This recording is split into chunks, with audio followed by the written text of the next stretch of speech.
Bonjour à tous, merci d'être présents donc, à notre webinaire. Je pense que l'on peut démarrer, maintenant. Est-ce que vous m'entendez bien? Est-ce que vous voyez bien la présentation?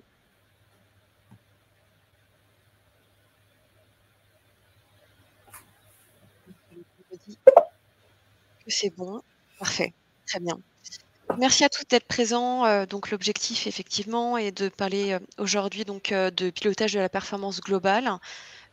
Comment réussir son projet, quelles sont les différentes étapes, quels sont les prérequis et peut-être les pièges à éviter. Hem, donc à l'occasion de ce webinaire finalement qui s'inscrit dans une série de contenus, que l'on publie, autour du pilotage de la performance.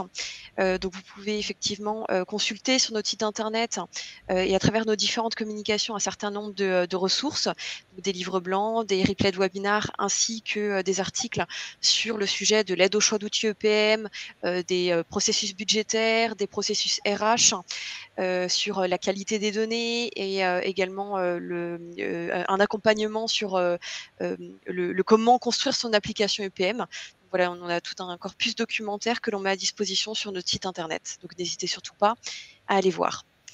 J'ai le plaisir aujourd'hui d'être, avec, Sébastien Larme, associé cofondateur, de Data Value Consulting, moi-même Nathalie Hoyos, directrice marketing de Data Value Consulting.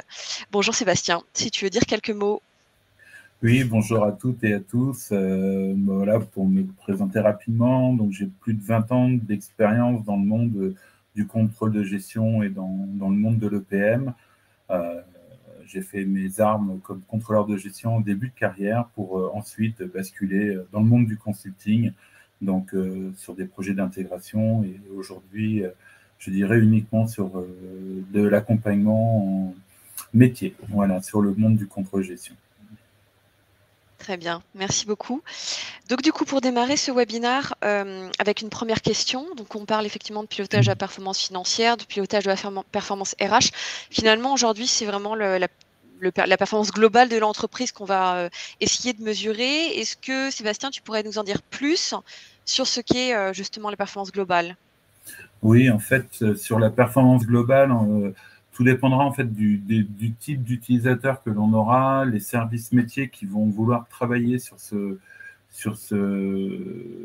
sujet et aussi le contexte de l'entreprise. Donc, quels sont ces us et coutumes en termes de pilotage de la performance? Est-ce qu'on a une simple performance économique, je dirais, un bilan, un compte de résultats et une vision de cash qui reste vraiment une performance économique, ou également de se dire, voilà, j'ai une vision plus globale dans mes tableaux de bord qui sont pilotés potentiellement par le contrôle de gestion ou avec d'autres directions comme les RH ou une direction sur la RSE pour pouvoir justement suivre d'autres indicateurs que la performance simple économique, donc de suivre un EBITDA, donc d'avoir une capacité à pouvoir suivre finalement la politique environnementale de l'entreprise versus le marché et ses concurrents, donc également de voir les impacts sur cette performance environnementale, sur la performance sociale de l'entreprise, donc de pouvoir suivre un turnover, de pouvoir attirer des talents également, puisque c'est la difficulté pour, je dirais, toutes les entreprises d'attirer ces fameux talents et donc de pouvoir suivre cette performance globale. On peut aussi intégrer d'autres types de métiers dans cette performance, mais voilà, aujourd'hui, ce qui se fait de manière assez classique dans les projets de pilotage de la performance, donc des projets EPM, c'est de mixer finalement des indicateurs financiers, des indicateurs RH et des indicateurs RSE par rapport à cette vision, et ce qui permet véritablement d'enrichir un simple PNL où là, on a aussi des résultantes RH ou de production si on a aussi un outil de production que l'on veut intégrer dans ces reporting. Voilà, ça permet vraiment d'avoir une vision globale et efficace sur cette vision-là. Très bien, je te remercie. Donc effectivement, donc on parle, d'un outil qui va se permettre au métier de piloter, au global la performance de l'entreprise. C'est un outil décisionnel. Donc finalement, comment est-ce que enfin, quels sont tes conseils en fait pour démarrer son projet dans les meilleures conditions? Qui sont les acteurs? Par quoi est-ce qu'on va démarrer et cetera? En fait, tout à l'heure, on a bien vu le besoin en termes de résultats et qui va maîtriser le modèle dans la solution. Donc, ce seront les acteurs que je vais donner en termes de métier ou qu'on peut aussi traduire sur des fonctions transverses ou des fonctions sièges, suivant l'appellation que l'on a dans l'entreprise. Donc, bien sûr, la direction a des attentes particulières pour pouvoir suivre l'ensemble des indicateurs et des résultats afin de prendre de pouvoir suivre un plan d'action et des actions correctives en cas de, de résultats qui seraient moins bons, je dirais, que ce qui était budgété. Et donc, le contrôle de gestion est vraiment un acteur principal sur ces sujets pour pouvoir suivre finalement le réaliser, le budget et le forecast, et donc avec une intégration dans ces prévisions des actions correctives ou autres. Et derrière, on a aussi toujours les fonctions RH et RSE qui ont un impact fort suivant le modèle de l'entreprise pour pouvoir suivre ces éléments-là. Donc, quand on dit se transformer sans percuter, donc en fait, finalement, un projet EPM n'est pas simplement de prendre l'ensemble de mes fichiers Excel, si j'étais sous Excel, ou un ancien modèle pour le transformer. Il y a aussi tout un élément à prendre en compte et qui est rarement visible par les fonctions métiers, et je dirais, qui est le support de l'équipe digitale. Quand je parle de l'équipe digitale, on va parler d'une DSI, de l'IT, et aussi suivant la maturité de l'entreprise sur des data owners, donc qui est responsable de la donnée. Et tous ces éléments, en fait, le métier va travailler sur finalement son modèle, quel est son besoin, et derrière les équipes, je dirais, digitales, vont pouvoir travailler sur comment je vais alimenter la donnée, est-ce que je vais pouvoir assurer la qualité ou sa transformation s'il y a des besoins, comment on va gérer les droits d'accès et la traçabilité aussi de ces données et surtout la gouvernance de la donnée. Donc, en fait, qui est responsable des référentiels, comment je les dispatch finalement dans tous les systèmes. Donc, en fait, un projet EPM va impliquer un grand nombre d'acteurs de l'entreprise et ensuite, suivant les rôles et les responsabilités de chacun, on doit déterminer les rôles de chacun pour pouvoir avoir un projet de mise en place d'une solution de pilotage de la performance qui soit efficace en fait. Donc, et à travers cet iceberg, c'est surtout pour aussi pouvoir, je dirais, commencer à regarder les contraintes de chacun. Donc, les contraintes du métier ne seront pas nécessairement les contraintes pour le côté technique.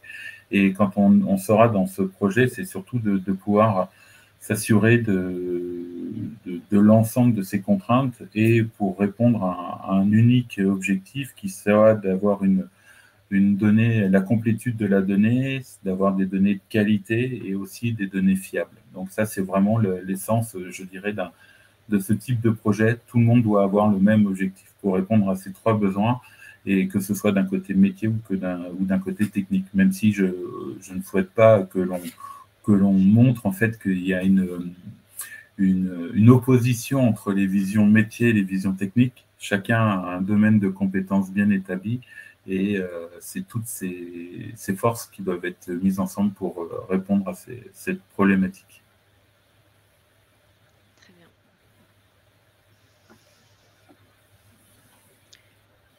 Donc sur effectivement la partie expertise en phase de préparation et de projet, est-ce que, enfin voilà, tu avais un petit peu cartographié les choses qui semblaient essentielles, si tu peux en dire peut-être quelques mots? Oui, en fait, sur cette partie-là, en fait, un projet ne débarque pas quand on l'a choisi et où on a signé le contrat avec l'éditeur et l'intégrateur, ou ne se termine pas nécessairement également lorsque je suis en phase de démarrage du projet avec les utilisateurs. On a vraiment des phases bien particulières sur ce type de projet, ou même quel que soit le type de projet, même si on n'est que sur de la data vis en tant que tel. En fait, le métier de la MOA, je dirais, donc maîtrise d'ouvrage, donc sur ces solutions EPM, est un métier comme celui du contrôleur de gestion, comme celui de personnes des ressources humaines, il va apporter en fait une expertise sur l'ensemble des fonctionnalités attendues, puisqu'en fait, il n'est pas toujours simple pour des contrôleurs de gestion ou des utilisateurs ou des key users de pouvoir exprimer l'ensemble de leurs besoins ou de l'exprimer pour que ce soit compréhensible finalement par un intégrateur ou un éditeur. C'est là où cette MOA finalement va être multilingue dans le monde de l'entreprise. Elle va parler métier, process avec le contrôle de gestion, avec les ressources humaines ou la RSE par exemple.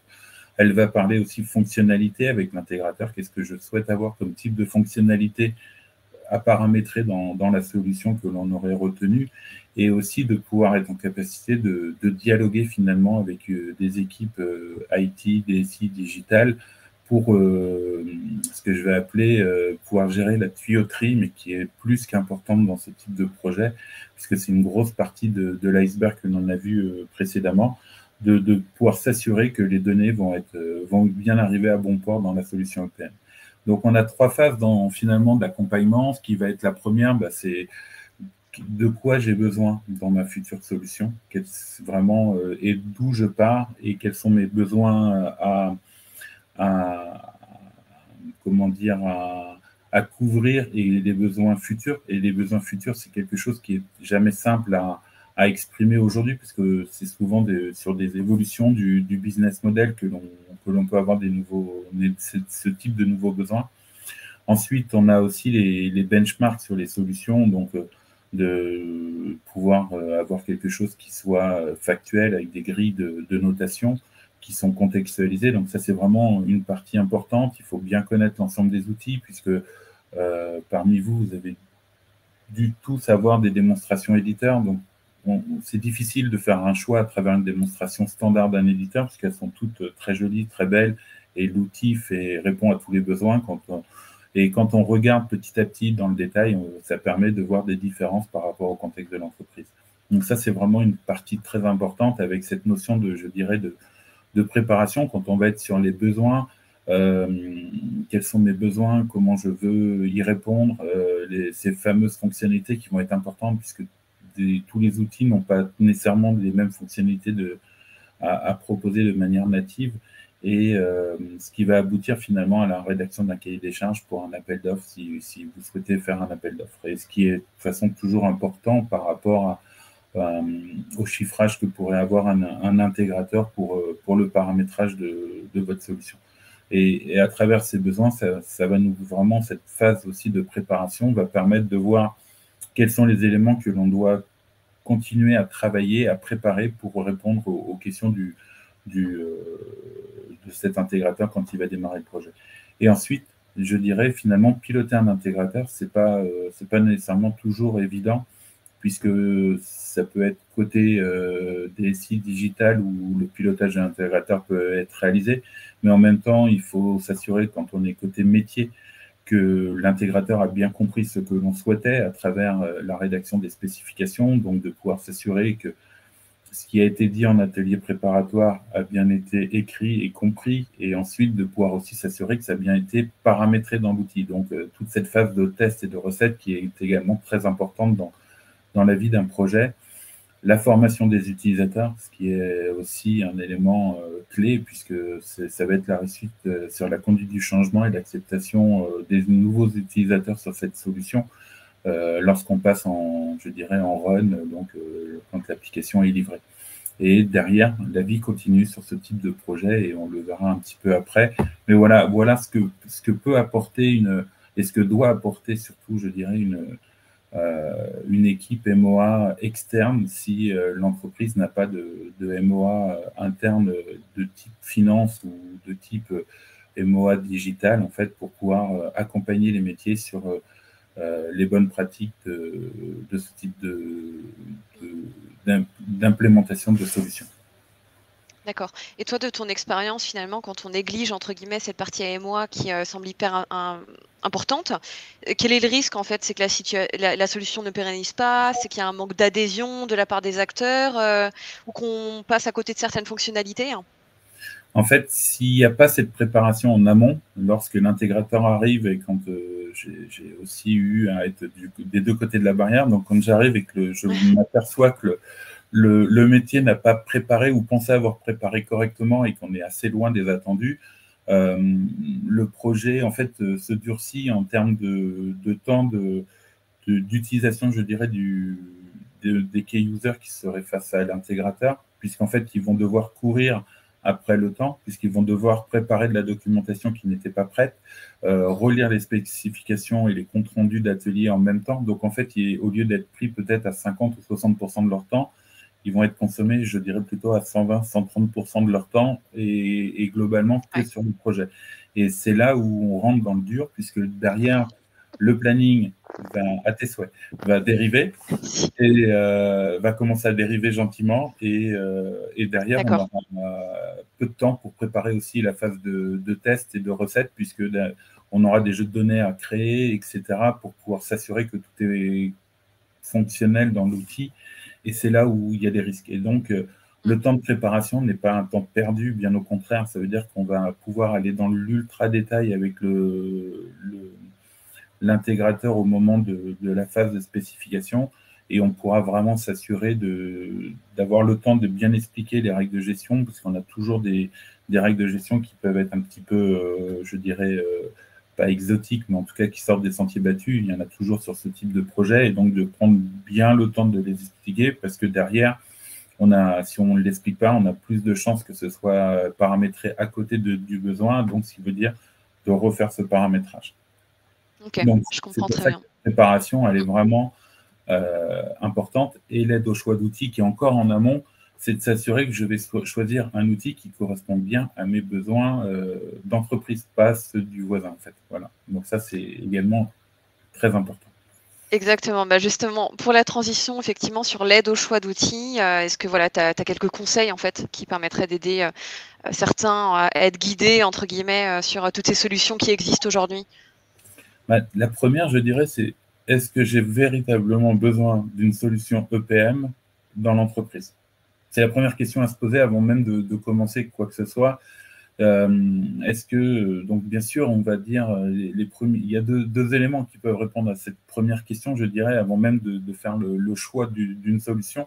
C'est est-ce que j'ai touché les limites d'Excel quand je n'ai pas de solution EPM mise en place, sachant que Excel est le premier éditeur de solutions EPM au monde, puisque c'est la solution qui est la plus utilisée finalement, mais on connaît tous ces contraintes, ces problématiques, on a des macros, des liaisons entre plusieurs fichiers et la mise à jour, quand j'ai le nouveau réalisé qui arrive tous les mois, c'est toujours une difficulté.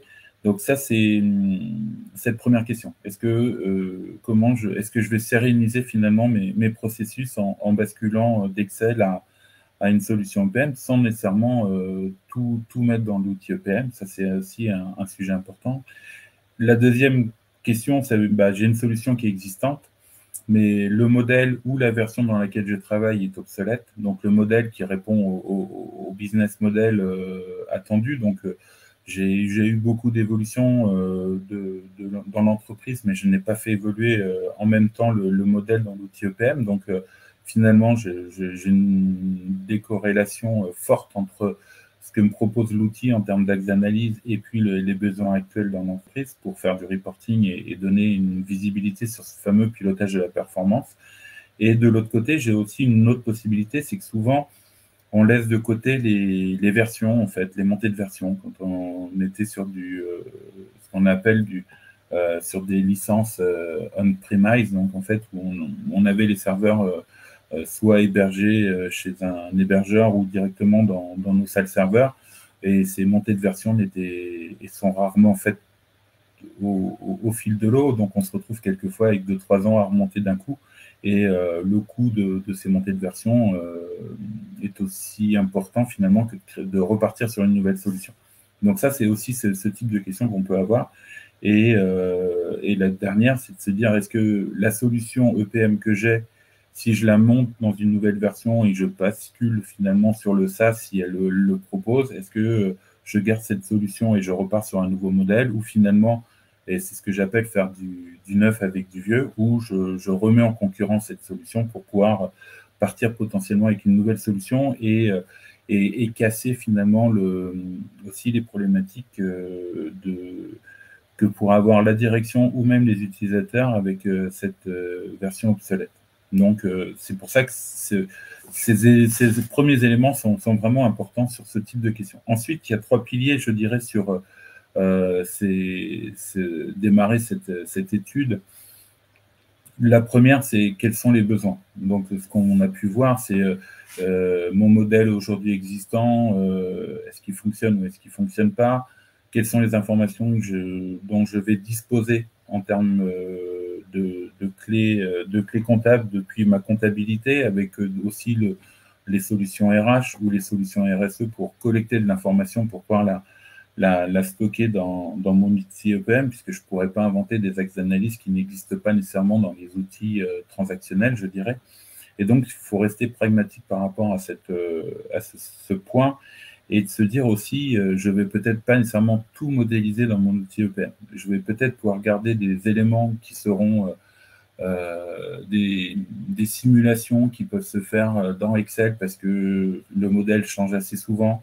Je n'ai pas nécessairement besoin d'avoir la puissance du modèle de l'outil EPM pour le gérer. Par contre, le résultat qui va peut-être alimenter qu'une seule ligne dans mon PNL, je vais l'envoyer directement depuis ce fichier Excel dans mon outil EPM. Donc, c'est aussi se poser les questions entre un mix 100% tout dans l'outil EPM et aussi de se dire, j'ai mon outil EPM qui est vraiment ma base centralisée, sécurisée, et il y a quelques éléments que je garde dans Excel. Et c'est là où je vais regarder si le fameux add-in Excel de l'outil EPM est puissant ou pas pour pouvoir communiquer depuis Excel avec cette solution EPM. Ensuite, il y a le budget, puisqu'on est vraiment sur aussi une problématique. Quand je bascule d'Excel à un outil EPM, je passe de 0 coût OPEX, CAPEX à des coûts qui sont non négligeables potentiellement pour l'entreprise. Et on aura 2 types de coûts, les CAPEX qui seront sur la mise en place de la solution et les OPEX qui sont les coûts de licence, coûts d'utilisation de la solution tous les ans. Sachant que suivant les problématiques aussi que peuvent avoir l'entreprise, on a une norme qui vient de tomber il y a déjà 1 an, qui est l'IAS38, donc sur les normes IFRS, où beaucoup de coûts sur des projets en SaaS ne peuvent plus être capexisés. Donc aussi, ça, c'est un point qui peut être à regarder de manière importante, puisque ce qu'on mettait avant en CAPEX et ce qu'on pouvait amortir sur plusieurs années, quelquefois, suivant ces problématiques-là, l'ensemble du projet doit être mis en OPEX, et ce qui alourdit finalement, je dirais, la facture sur 1 an et qui peut faire baisser l'EBITDA de l'entreprise. En tout cas, tout dépend de la taille aussi de l'entreprise. Mais voilà, il y a des éléments à regarder sur cette problématique budgétaire. Et le dernier point, bien sûr, c'est les systèmes d'information. La solution que je dois mettre doit respecter le schéma directeur des équipes digitales, et donc de bien s'assurer que quand on va poser l'outil EPM dans le SI de l'entreprise, que ça ne génère pas de turbulence et qu'au contraire, il s'imbrique bien dans l'ensemble des solutions à disposition et qu'il communique de manière bidirectionnelle, entrante et sortante, pour alimenter potentiellement aussi d'autres solutions à la sortie de process type élaboration budgétaire. Donc, voilà les grands sujets sur lesquels il faut se pencher avant même de démarrer. Ça, c'est le point de départ, je dirais, le plus important. Ça marche. Et au niveau effectivement donc tu disais qu'effectivement il y avait beaucoup d'éditeurs entre guillemets qui existaient sur le marché, mais tous sont bons d'une certaine façon. Ça dépend vraiment du contexte. Est-ce que tu peux nous en dire peut-être un peu plus sur Oui. les critères de choix? Oui, sur les critères. Alors, généralement, dans les types de solutions EPM sur lesquelles, en tout cas, DataValue travaille, sur lesquelles on est amené à travailler, donc côté MOA ou même en intégration, on travaille essentiellement avec les éditeurs qui sont dans le Gartner, donc ou de type Gartner, c'est-à-dire qu'on a est présent en France. Si le siège social est en France avec une comment dire, la direction qui s'occupe de la solution et de la fait évoluer est en France, donc de regarder la présence de l'éditeur en France. Donc on est sur une bonne douzaine d'éditeurs qui ont un pignon sur rue en France et qui sont sur le Gartner. Donc en fait, toutes ces solutions sont bonnes, en fait, puisqu'il faut bien se dire que derrière le Gartner, il y a encore une centaine de solutions EPM qui ne sont pas dans le Gartner, mais qui existent et qui peuvent aussi répondre aux besoins. Mais c'est vrai qu'on est plus sur des solutions de niche ou, je dirais, régionales également, suivant un pays. Là, quand on touche le Gartner, c'est que la solution couvre 100% des pays à travers le monde et on a une représentation intégrateur qui est importante.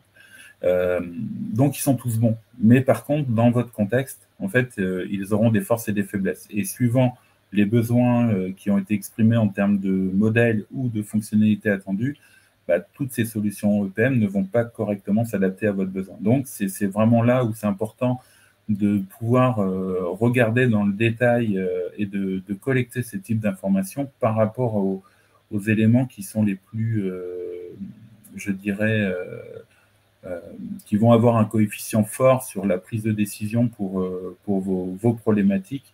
Et donc, je dirais, avec ces quatre grandes familles, est-ce que je souhaite avoir déjà la communication dans le système d'information? Donc, est-ce qu'il gère l'API, il ne gère pas l'API? Est-ce qu'il y a un ETL intégré ou pas dans la solution? Ensuite, de se poser sur les capacités de l'outil à travailler sur du multiniveau, sur des réallocations ou potentiellement sur un moteur de calcul puissant en mémoire, c'est-à-dire pas nécessairement d'appuyer sur un bouton pour lancer des scripts pour ensuite avoir un résultat. Donc, ça, c'est des problématiques aussi sur les besoins. Donc, la volumétrie, je dirais, ou le nombre d'axes d'analyse, désormais, ça devient de moins en moins un problème avec le SaaS. Ensuite, qu'est-ce qu'on attend comme visualisation sur la capacité de l'outil à sortir des rapports? C'est vrai qu'on est aujourd'hui amené à travailler avec des outils qu'on appelle des outils de data viz type Power BI, Tableau, Qlik, qui sont vraiment fantastiques en termes de reporting. Et on attend aussi d'un outil EPM qu'il ait ce type désormais de fonctionnalité avancée de reporting pour, je dirais, il y a encore quelques années, on était encore sur du camembert et un tableau. Donc là, on a complètement basculé dans de la visualisation intéressante. Et les outils EPM ont suivi le pas aussi également. Et le dernier point sur la facilité de paramétrage, puisqu'en fait, sur le projet d'intégration, c'est l'intégrateur qui fait tout le job, mais c'est aussi de se poser les questions sur la maintenance après run, en fait, qui va administrer la solution? Est-ce que c'est des équipes en interne? Est-ce qu'elles en auront la bande passante pour le faire? Les moyens aussi en termes de formation et d'utilisation? Donc, il y a aussi cette problématique à se poser quand on fait une aide au choix d'outils. Est-ce que la solution, elle doit être gérée par l'intégrateur en termes d'administration sur beaucoup de tâches quand on est en déploiement, ou est-ce que l'entreprise pourra quand même procéder à de l'administration fonctionnelle, je dirais, de niveau 1 et 2, c'est-à-dire sans nécessairement si je dois créer un nouvel axe ou casser le modèle. Donc là, ce sera un intégrateur, mais sur de l'administration fonctionnelle, je dirais assez classique, de regarder comment aussi réagit la solution.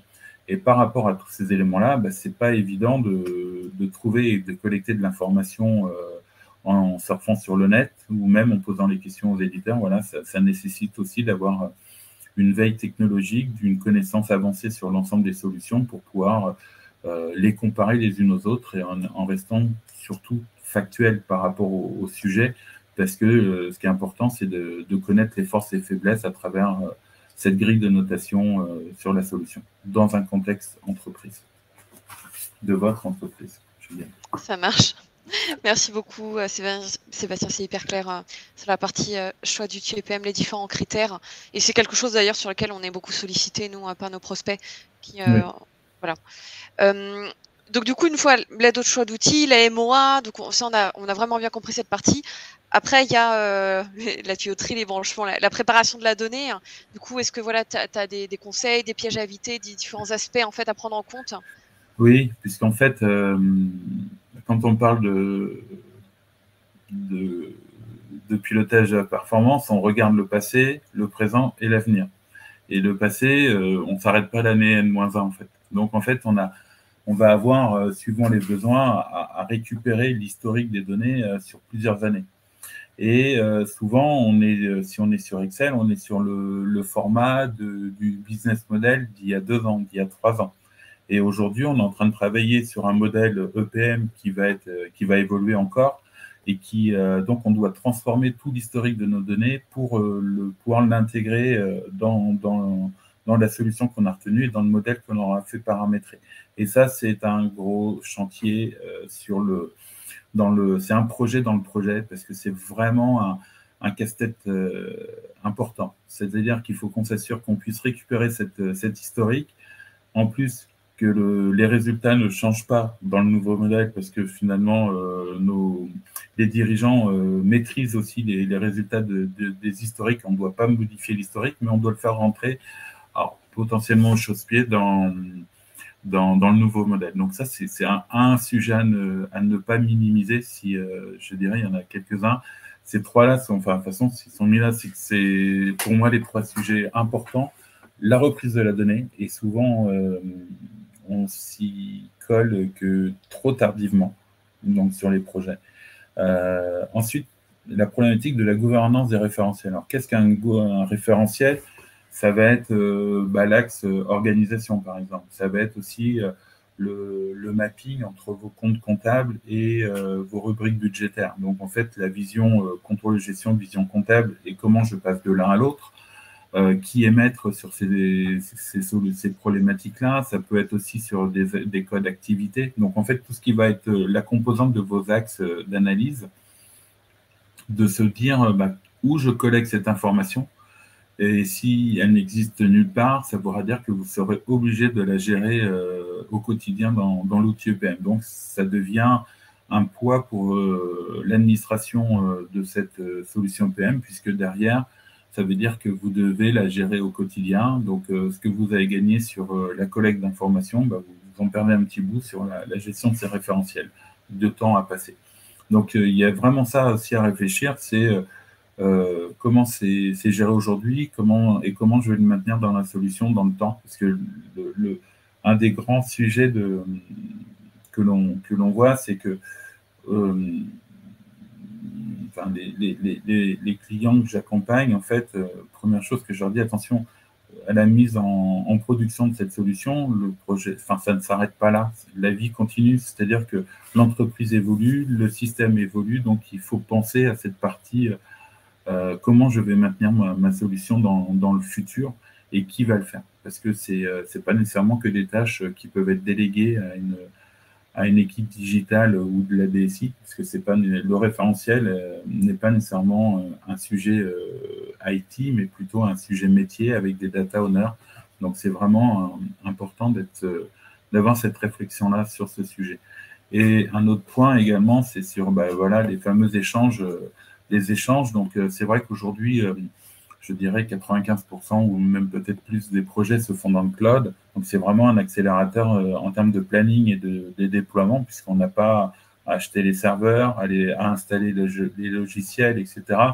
Donc là, on arrive, c'est déjà préinstallé, on a une instance sur le cloud et on peut démarrer le paramétrage. Donc ça, c'est un accélérateur. Par contre, sur la préparation de la donnée, il va falloir se poser la question sur la maturité de votre système d'information décisionnelle, je dirais. Qu'est-ce qu'un système décisionnel, puisque une solution EPM, finalement, peut faire partie d'une vision au même titre qu'un Power BI ou d'un tableau, c'est-à-dire ce sont des outils qui ont besoin d'être alimentés au quotidien pour pouvoir produire de la donnée, même si la différence entre je dirais, un outil de data vis pur et l'outil EPM, c'est que l'outil EPM permet également de faire de la saisie à travers la solution. Donc, ce qui est un plus par rapport aux outils de data vis. Mais la donnée, est-ce que l'entreprise a ce qu'on appelle un ETL et un ESB? Donc, en français, je vais appeler ça un outil qui permet de collecter, transformer de l'information et de la transporter du point A vers au point B.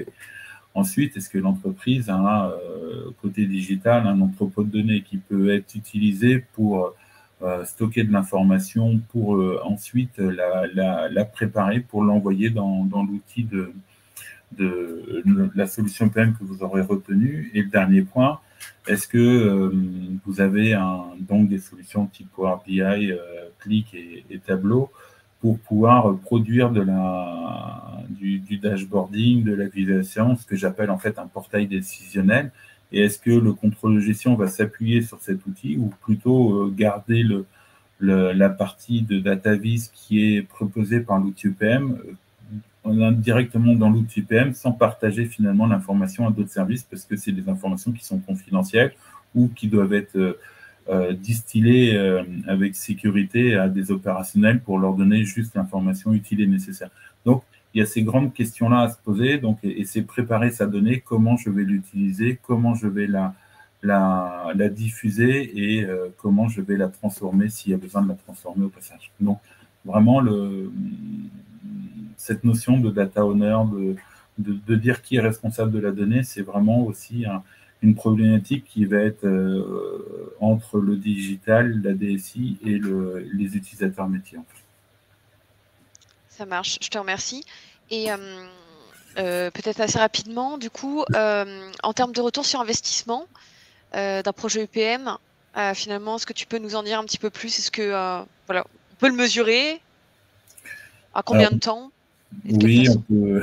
Alors, tout dépend si on parle d'un ROI financier pur et dur que pourrait calculer le contrôle de gestion. Donc, si on part d'Excel vers une solution EPM, j'ai déjà donné la réponse tout à l'heure en introduction. Coût zéro versus coût de licence fois le nombre d'utilisateurs. Donc, fatalement, le ROI sera négatif. Et avant d'arriver à un ROI positif, il faut savoir dire qu'il faudrait intégrer le temps économisé par les contrôleurs de gestion, se poser la question si finalement, quand j'avais mes 5 contrôleurs de gestion, est-ce que j'en garde 4 et c'est en gardant 4 que je peux avoir un ROI purement et financier. Donc, c'est là où je fais le distinguo. Donc, là-dessus, c'est pas là qu'on va regarder. Mais par contre, ça va être surtout ce que va apporter en termes de sécurité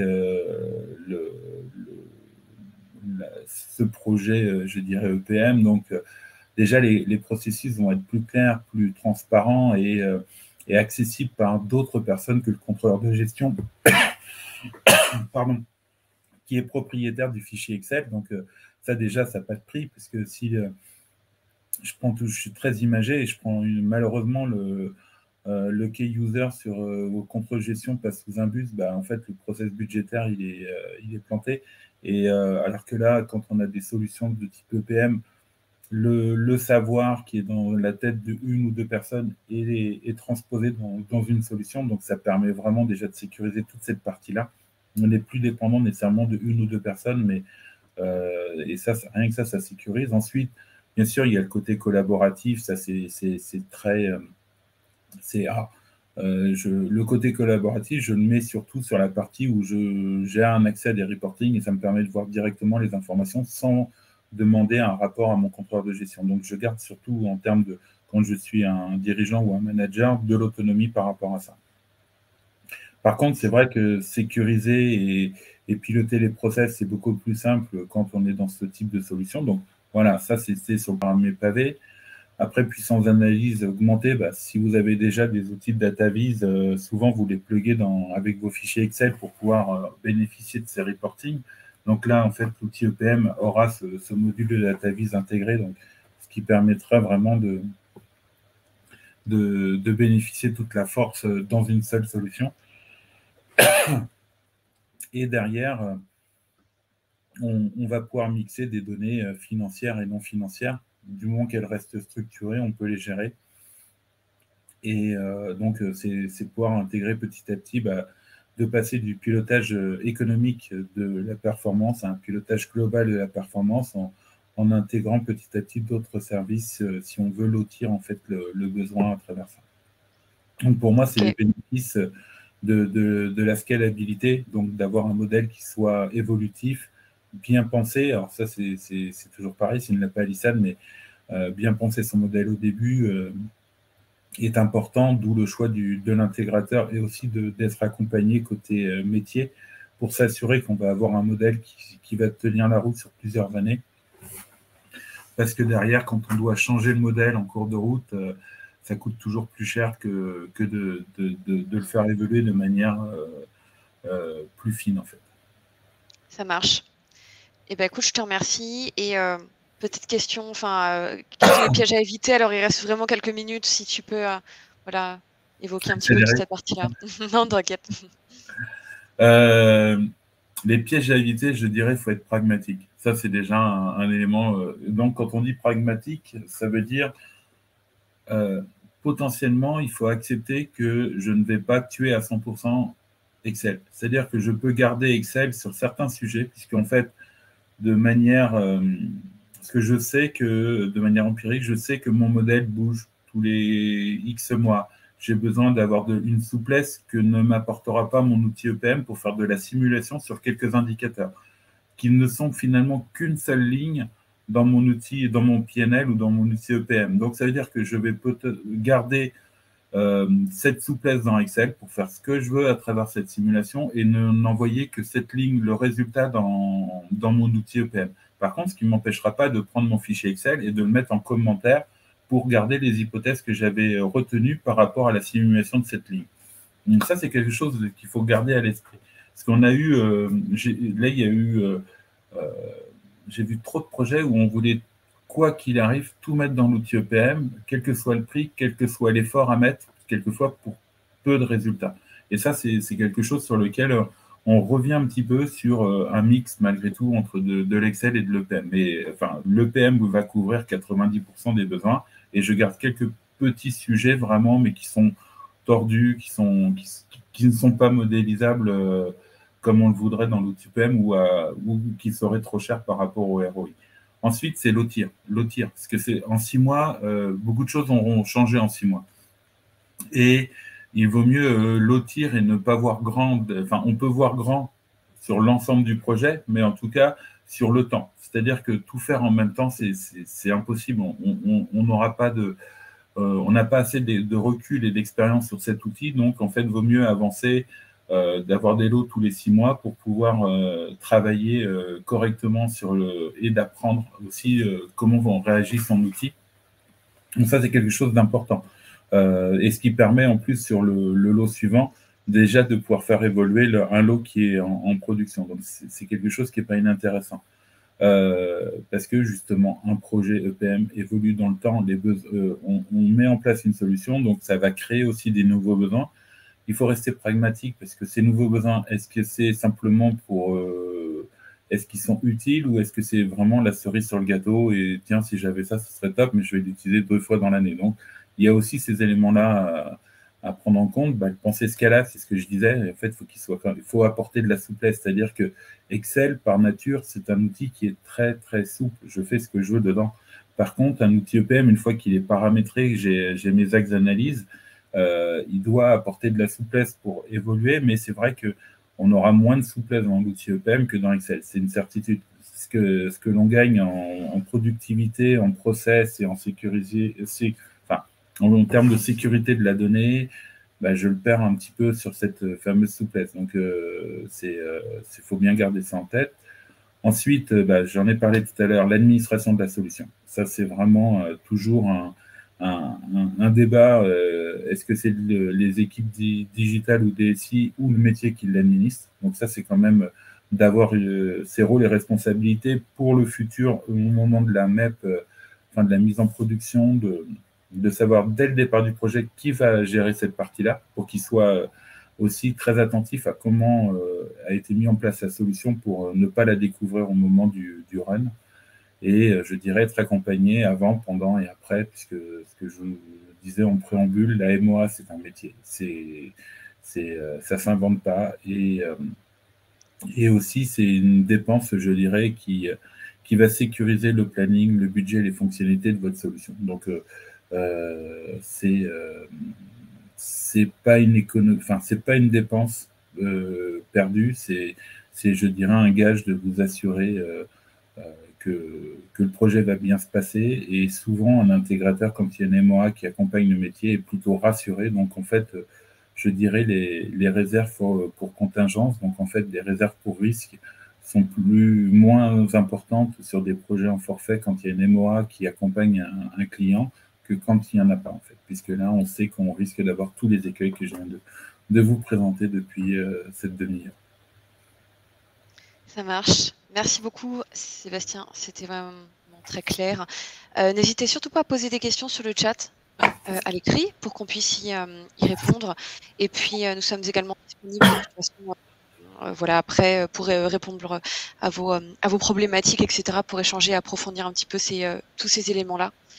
Très rapidement, donc une présentation du groupe. Donc, nous sommes un cabinet de conseil et d'intégration spécialisé sur la data. Donc on accompagne nos clients des secteurs publics et privés dans leurs problématiques d'exploitation, de traitement, de valorisation de la donnée. Donc né en 2014, 21 millions de chiffre d'affaires, 250 collaborateurs et 60% de projets au forfait. Voilà ce qu'on peut dire sur le groupe. Et on est un acteur reconnu de l'EPM, donc on dispose d'une équipe complète qui travaille sur ces sujets auprès d'un certain nombre de clients, pareil, privés, publics, sur différentes problématiques.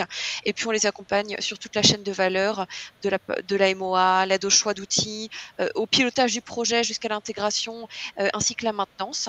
Donc voilà, n'hésitez surtout pas à nous solliciter pour qu'on puisse vous faire part aussi de nos retours d'expérience auprès de nos clients. Et puis, comme je le disais en début de webinaire, on publie un certain nombre de ressources et d'articles justement sur les sujets du pilotage de la performance et de la data, de la gestion de la donnée en général. Donc, n'hésitez surtout pas à aller voir. Voilà. Je vous remercie vraiment d'avoir été présent à ce webinaire. N'hésitez surtout pas à nous solliciter. On vous enverra des ressources intéressantes suite à ce webinaire. Et puis, voilà, nos experts sont disponibles également pour répondre à vos questions. Merci beaucoup, Sébastien, pour ta présence à ce webinaire. Merci à vous tous. Au revoir. Merci beaucoup. Bonne journée. Au revoir.